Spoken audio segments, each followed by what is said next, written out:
Hello everybody, it's Wyvern here with another bit of Total War Warhammer quick match gameplay. This time around I'm playing as the Dwarves against the Brettonians on the map, the Lost Idols.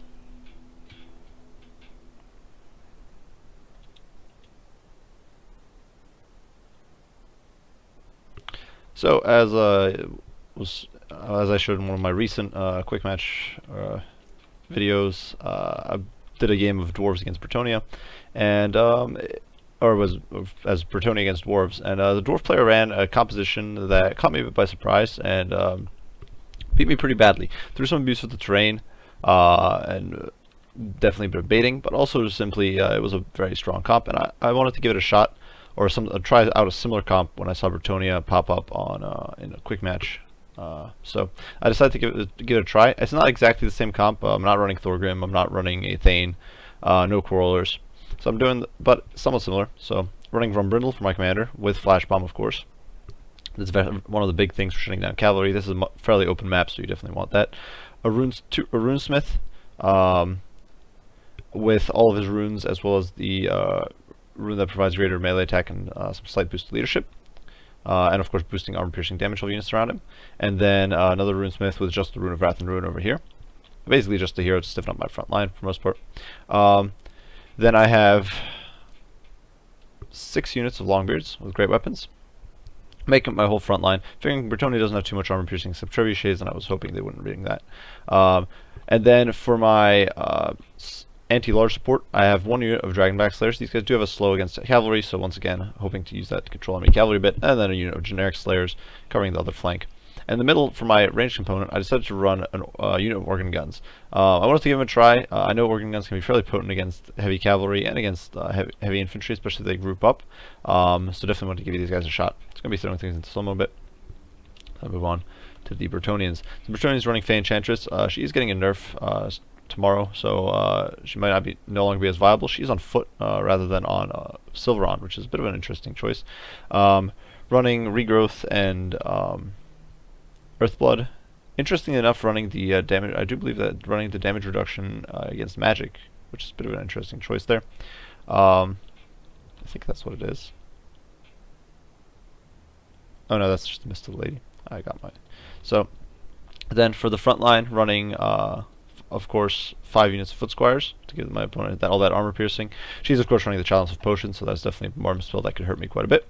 And then for a very strong cavalry contingent of 2 units of Grail Knights, including one that got a point of veterancy thrown in, and then 3 units of Questing Knights. So definitely got to watch out for those because their armor piercing is huge on the Questing Knights, and the charge bonus is absolutely insane on the Grail Knights. Plus they don't take vigor loss, and they have built-in physical resistance, so they're a very strong unit. I'm going to throw things into fast forward a little bit. The early game was basically posturing. I tried to push up my organ gun into position to shoot down his knights, but my opponent just simply shuffled his knights over to join his infantry. And so I lost track of them. I made sure to set my infantry up in a sort of defensive formation so that if my opponent decided to suddenly rush down from the blind spot caused by the hill, they'd be ready. And at the same time setting up my Longbeards to screen my organ gun as best as possible. And immediately opening up, of course, on the unit of Foot Squires and the Grail Relic. As you can see, it's already doing a decent amount of damage. It's already knocked off about 700, 800 HP, so very solid opening volley. Even though they are fairly spread out, a bit of a thin formation. As you can see, some of the shots are overshooting, and that's definitely not helping their damage output. I'm making sure to keep the Slayers kind of on the flanks, ready to respond and flex as needed. And trying to keep my Longbeards in a position to just support my infantry. Unfortunately, this guy did wander off a little bit on the left flank there. Now opening up on another unit of Foot Squires, doing a bit of damage. As you can see, they've lost a handful of models. They are taking some HP damage as well. And the organ gun is still pounding away. I did try to get shots into the Grail Relic. It's really not happening. It's too far behind the Foot Squires for the organ gun to get a good shot on it. The organ gun isn't really picking off models, but it is doing a decent amount, or too many models, but it is doing a decent job of just pounding down my opponent's HP. And so in the meantime, my opponent is pushing his cavalry up the hill. I will try to get a handful of shots into them with the organ gun. Though I do believe, yeah, there was one more volley going, and unfortunately I tried to focus the Grail Relic. That was a big mistake. It's simply not, the organ gun is simply not really capable of hitting it accurately. It's not that precise of an artillery piece. I should have just used those shots on the Foot Squires at point blank.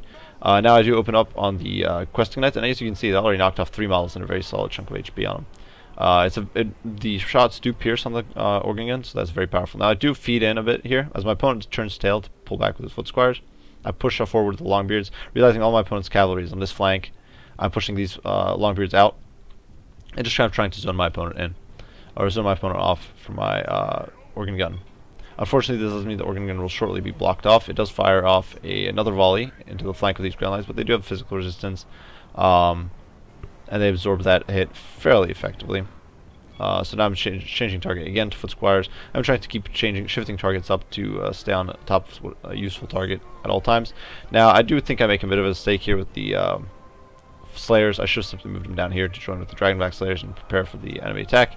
In the meantime, I'm trying to reposition the organ gun to get shots into the artillery before it's overrun. My opponent is already pushing his knights, the Grand Knights into the charge. Going to crash into these Dragonback Slayers. They are already losing several models, 5 models now. Decent chunk of HP down, 10 models. But once it degenerates into close quarters melee, they should do okay. I'm pushing Grumbrindle forward to get the smoke bomb off. I'm waiting until the last second so that I can get the smoke bomb off against much of my opponent's cavalry as possible. And that way, time down for my Slayers to deal with. Organ guns do get one last parting volley, and now they're being overwhelmed, and there's simply no saving them. However, my opponent's infantry is falling apart as they're being hit by the Runes of Wrath and Ruin, and of course the Runesmiths are in here dishing out a lot of hurt. And of course, just boosting the surrounding units' damage output. Fortunately, I didn't get the Runesmith with all the upgrades in quite a central position. The other Runesmith is over here hitting the enemy cavalry with Rune of Wrath and Ruin, I do believe. Though currently, they're only being debuffed by Flash Bomb. My opponent is pinstring my Longbeards, and they will fall apart eventually. He does drop a Chalice of Potions here, which is a bit of an interesting choice. Not entirely sure why.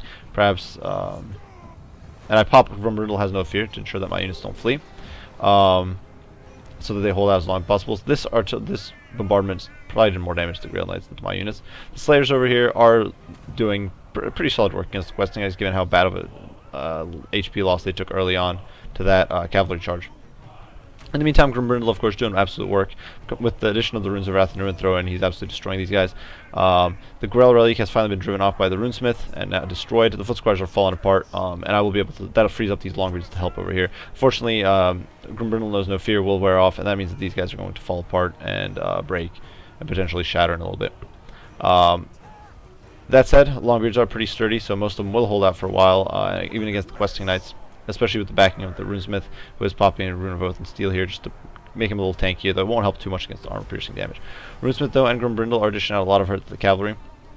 These Grand Knights have already gained a level, as you can see, so they're definitely dishing out a lot of hurt. In the meantime, though, my opponent's cavalry did wipe out, or practically wipe out 2 units of Longbeards, and routed them or shattered them off the field, as far as I can tell. So, it is a bit of a back and forth. I am wiping out these Questing Knights over here. They finally break with only a handful of Longbeards remaining, and they have gained some levels, and they will now be freed up along with his Runesmith to push back in. But once again, you can see the heroes are doing fairly well.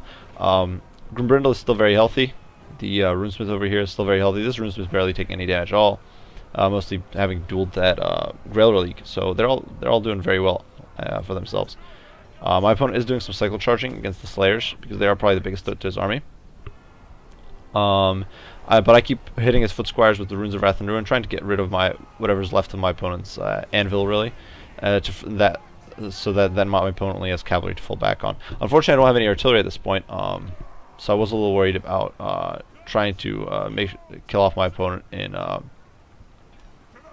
as cavalry as well if possible. As the Grail Knights don't have the best melee defense. They don't have the best armor either. So and especially against great weapons, they'll get torn down very quickly. And as you can see, they're just falling apart over here with Grumbrindle coming into the mix. Now the Fey Enchanters just come in. Bit of a risky move here against the Runesmith because the Runesmith doesn't do magic damage, so she's not really resistant to him at all. And he does have decent amounts of armor, so will hit back against her very hard. She's not the ideal melee combatant, especially not without Silver on there to improve her combat stats. Another Chalice of Potions does go down. I do see it coming, and I'm trying to move my Longbeards out of the way, but that's not entirely successful, and some do take the hit. Fortunately, they are at this point so scattered and so low on HP that it doesn't entirely matter. Another Rune of Wrath and Ruin does go down on these Grail Knights, and they are just absolutely falling apart because they have so little HP left. That's basically just going to wipe this unit out and shatter them. As you can see, Fey Enchantress over here get completely beaten down by Grumbrindle, who came back to save his Runesmith, and that was it. So, this was the comp that was used against me when I played as Brettonia, and or similar comp to what was used against me. And I wanted to give it a shot, and I think it works rather well. even in an open field battle against Brettonian comp with almost all armor piercing or armor piercing and high charge value units. I don't think my opponent made quite as great use of Lore of Life as he could have. On the other hand, I did allow my opponent to get some exceedingly effective charges into my Dragonback Slayers and Slayers. I sure tried to push Grimbrindle in front of them and made sure that the Slayers were there, both in position to counteract the charge from the Grail Knights. Instead, it was only the Dragonback Slayers, and they got torn down rather quickly. The Organ Gun did some work as softening my opponent up. I'm not entirely convinced it was a worthwhile investment. Maybe if I'd brought 2 so that they could do a focus fire, that would have helped, but I don't think the Organ Gun really did that great. And the Longreach just did an amazing job. Most of them fought almost the last. The Runesmith stiffened them up quite a bit. Grimbrindle dished out a lot of hurt, especially to key targets. And that smoke bomb was absolutely devastating for the questing knights when they all blobbed in going after the Organ Gun. So all in all, good game to my opponent, to Ditto with Brettonia over there. I do hope you enjoyed this video. If you did, feel free to leave a like or subscribe down below. If you have any comments, criticism, any other future comps you'd like to see, or any units you'd like to see showcased, do feel free to post those down in the comments, and I'll be sure to respond to them as soon as I can. I should be doing a I'll be doing a playthrough for Norska, which will be going up on YouTube as I grind through it. And hopefully we'll be doing some live streaming on Twitch tomorrow, or today. So I'll post up a short video when that's happening on YouTube as well. I appreciate you all for watching, and Wyvern out.